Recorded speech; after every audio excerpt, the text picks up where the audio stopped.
Dictation 5 second बाद start होगी।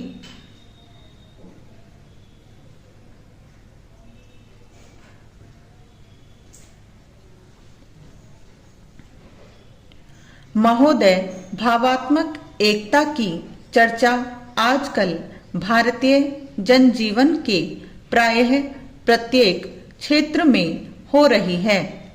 जाति पाति, रहन सहन, पर्व त्योहार, धर्म कर्म, राजनीति, वाणिज्य आदि में कोई भी कार्य क्षेत्र इससे अलग नहीं रह गया है।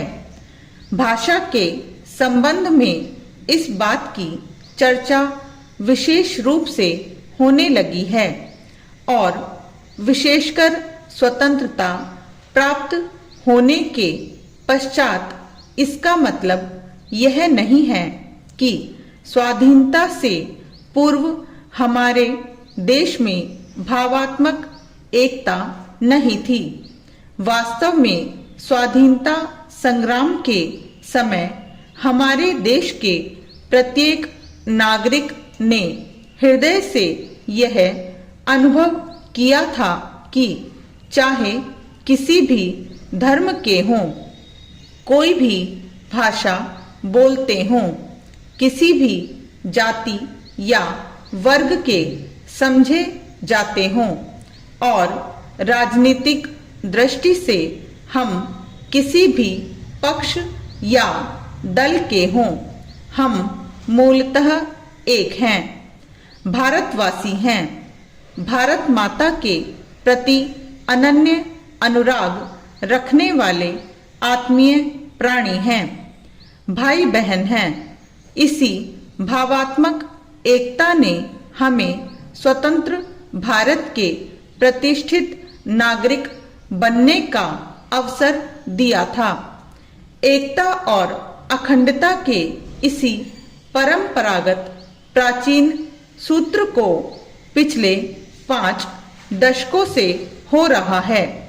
अर्धशती के इस व्यापक अनुभव को ध्यान में रखकर आगे का मार्ग प्रशस्त करने के लिए शुद्ध यथार्थ पर आधारित एक रचनात्मक कार्य प्रणाली बनाना आवश्यक है और इसके लिए उपयुक्त समय भी अब आ चुका है।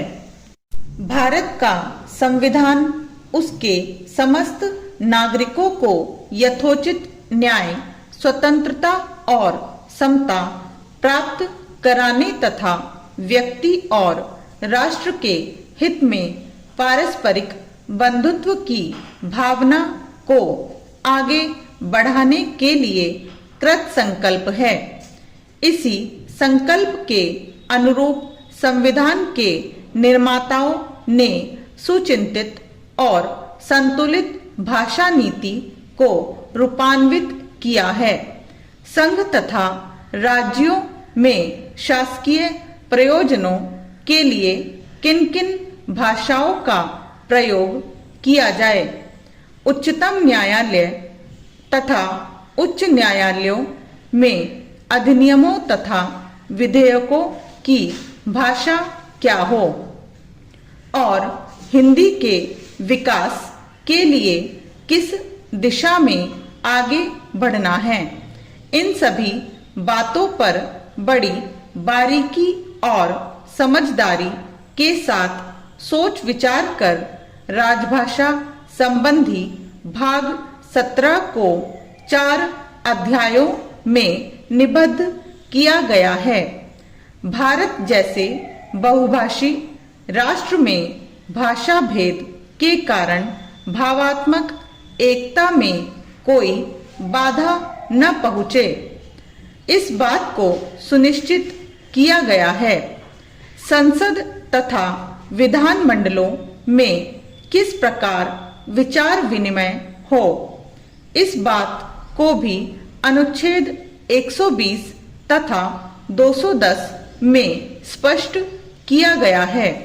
अंग्रेजी के स्थान पर हिंदी तथा अन्य भारतीय भाषाओं का प्रयोग किस क्रम से और किस गति से आगे बढ़ाया जा सकता है और राष्ट्र की प्रत्येक भाषा की हिंदी के विकास में किस प्रकार सहभागिता प्राप्त की जा सकती है। इस बात का भी स्पष्ट निर्देशन अनुच्छेद 351 में दिया गया है। वास्तव में यह अनुच्छेद जो भी भाषा प्रकरण का अंतिम अनुच्छेद है, भारत की भाषा समस्या के चिरंतन समाधान के लिए प्रशस्त और प्रशस्य भरत वाक्य की भूमिका निभाता है। चेंज महोदय, उदाहरण के लिए हिंदी को भारत की सामासिक संस्कृति के सभी तत्वों की अभिव्यक्ति का माध्यम बनाने की बात इसी अंतिम अनुच्छेद में बताई गई है और इस बात का स्पष्ट संकेत भी दिया गया कि हिंदुस्तानी तथा 8वीं अनुसूची में उल्लिखित अन्य भारतीय भाषाओं से और मुख्यतः संस्कृत से शब्द ग्रहण करते हुए हिंदी भाषा की समृद्धि को सुनिश्चित कर लिया जाए। यह निर्देश वास्तव में भारतीय भाषा दर्शन में एक नया अध्याय परिवर्तित करने वाला ऋषि वाक्य है, पर चिंता की बात है कि इस महावाक्य में से केवल प्रसार पर ध्यान दिया गया। फिर भी इतना तो संतोष का विषय है कि प्रचार प्रसार तो पर्याप्त मात्रा में हुआ और वह भी स्वैच्छिक संस्थाओं के माध्यम से। आज हिंदी के लिए देश में जो अनुकूल वातावरण है वह हिंदी साहित्य सम्मेलन, दक्षिण भारत हिंदी प्रचार सभा, राष्ट्रभाषा प्रचार समिति, वर्धा, हैदराबाद हिंदी प्रचार सभा जैसी संस्थाओं की साधना का ही फल है।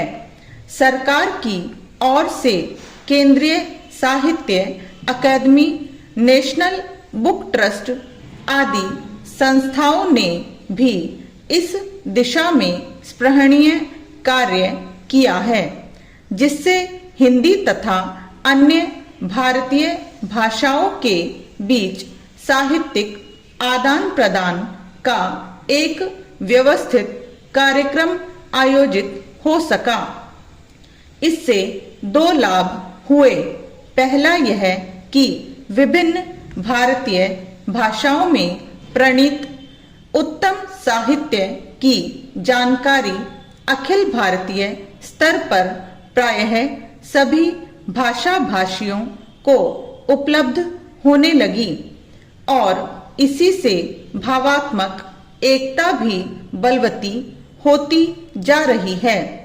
आज से 30 वर्ष पहले हमारे यहाँ के शिक्षित वर्ग को भी इस बात का पता नहीं था कि दक्षिण की 4 प्रमुख भाषाएं कौन कौन सी हैं, ये भाषाएं कहाँ बोली जाती हैं और उनका साहित्य कितना समृद्ध है।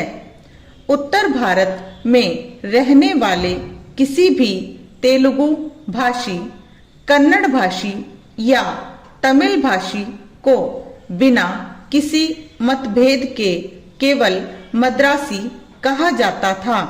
अब पर्याप्त परिवर्तन हुआ है, पर वास्तविक परिवर्तन संविधान में परिकल्पित सामासिक संस्कृति के विकसित होने पर भी संभव है।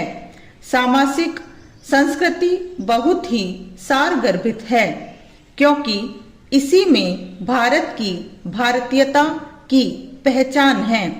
सांस्कृतिक दृष्टि से भारत एक भी है अनेक भी, भाषाएं अनेक हैं, पर सबका साहित्य लगभग एक जैसा है। पर्व त्योहार कुछ समान हैं और कुछ भिन्न हैं, पर भावना सबके पीछे एक है। देवी देवता अनेक हैं, पर देवी भावना एक है। सामाजिक रीति रिवाज, शादी ब्याह के तौर तरीके अलग दिखने पर भी मूल भावना एक है। खान पान प्रत्येक प्रांत का अपना अलग अस्तित्व रखता है, पर प्रत्येक को हर दूसरे के यहाँ के पकवान, मिठाइयाँ अच्छी लगती है। आजकल यह सामाजिक प्रवृत्ति और अधिक व्यापक होने लगी है। यह तो अनेकता में एकता है और एकता में अनेकता है। वहीं वास्तव में हमारी सामाजिक संस्कृति की सच्ची पहचान है। इसी संस्कृति को पहचान कर और उसे समृद्ध पद विधि प्रदान कर अपनी भाषा और साहित्य को अखिल भारतीय परिधान में प्रस्तुत करना ही संविधान के अनुच्छेद 351 में परिकल्पित सामासिक संस्कृति की अभिव्यंजना है। स्टॉप।